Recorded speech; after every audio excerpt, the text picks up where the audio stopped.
آ اٹھی اور کہوں میں دفن ہو گئی۔ میری آج کی بات اس آہ کے نام، ایک آنسو چشم نم سے ٹپکا اور زمین بوس ہو گیا۔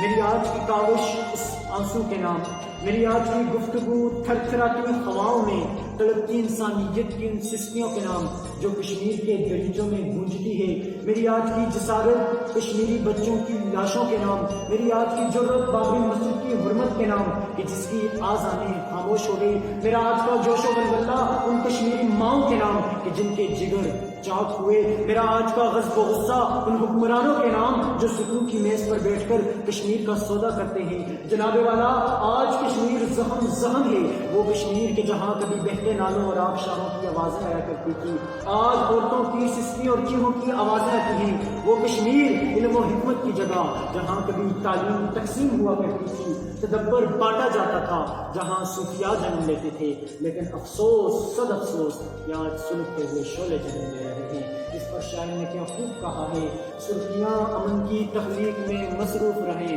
اور حرف بارود اگلتے رہیں اخبار کے بھی، اپنی پوشاک کے چھن جانے کا غم نہ کر، سر سلامت نہیں رہتے یہاں دستار کے بھی۔